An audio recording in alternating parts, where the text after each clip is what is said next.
থেকে উষ্ণ দায়িত্ব পালন করার সময় মাঝামাঝি অবস্থায় অসুস্থ হয়ে পড়ে। তার পক্ষে নিয়মিতভাবে মুখ্যমন্ত্রীর দায়িত্ব পালন করা অফিসে উপস্থিত থেকে কঠিন হয়ে পড়ছিল। তিনি তারপরেও জবরদস্তি করে মুখ্যমন্ত্রীর গদি আটকে রাখতে চাননি। আমার এখনো মনে আছে কলকাতায় সবচেয়ে বড় যে সরকারি হাসপাতাল, সেখানে তার চিকিৎসা চলছিল। পার্টির সম্পাদক হিসাবে আমাকে সেখানে যেতে হয়েছিল ডাক্তার বাবুদের সাথে কথা বলার জন্য এবং কমরেড দশরথ দেবের সাথে কথা বলার জন্য। আগলে থাকা অনৈতিক, আমি এইভাবে এই চেয়ার আগলে থাকতে রাজি না।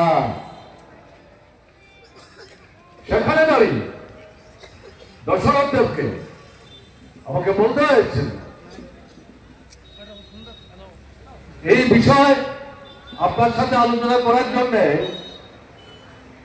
কলকাতায় আসেনি।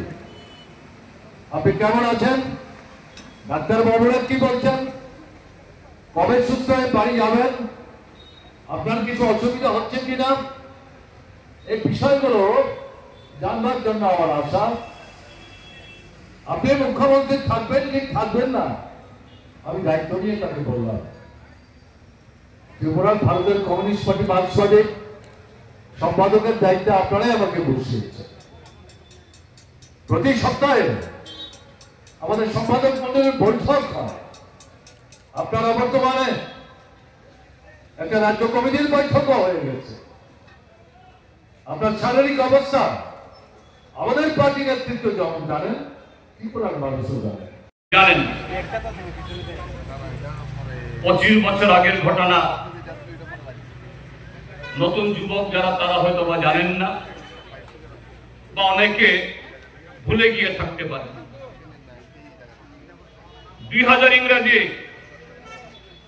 কোন সময়, তার 2 বছর আগে 1998 ইংরেজিতে বামফ্রন্ট আবার বিপুল ভোটে প্রায় 50টা আসনে বিজয়ী হয়ে চতুর্থ বামফ্রন্ট সরকার তারা গঠন করেছে। সমস্ত ধরনের প্রতিকূলতা এবং সীমাবদ্ধতা এ রাজ্যের মধ্যে তৎকালীন সময়তে যারা বিরোধী দল, তাদের সমস্ত ধরনের বাধা বিপত্তি এবং কেন্দ্রে তখন যারা সরকারে ছিলেন তাদেরও আমাদের এই ত্রিপুরা রাজ্যকে কোণঠাসা করা, যেহেতু বামপন্থী ফ্রন্ট সরকার আছে, তারা একটা বিকল্প কর্মসূচি নিয়ে এখানে জনগণকে সাথে নিয়ে উন্নয়নমূলক কাজ করে এটাকে ব্যাহত করার জন্য রাজ্যের ভেতরে ষড়যন্ত্র, দিল্লি থেকে নানাভাবে রাজ্যকে পিছিয়ে রাখার কর্মসূচি, তারপরও মাথা উঁচু করে বিকল্প কর্মসূচি দিয়ে বামপন্থী ফ্রন্ট সরকার গ্রাম থেকে শহর, শহর থেকে গ্রাম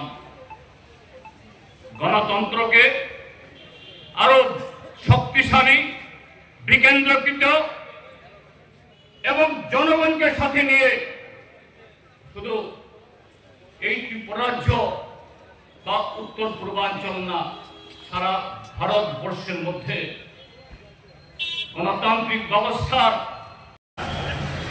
তাহলে টার্গেট তৈরি করেছিল। কি বলেছিল? প্রথম বছরে 50,000 চাকরি, বাকি 4.5 বছরে বা 4 বছরে আরো 6.5 লাখ চাকরি।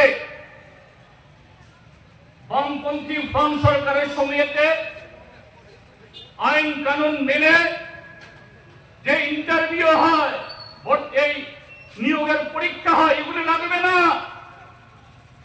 শুধু মিস কল দিয়ে বাড়িতে সেখানে পৌঁছে যাবে অফার।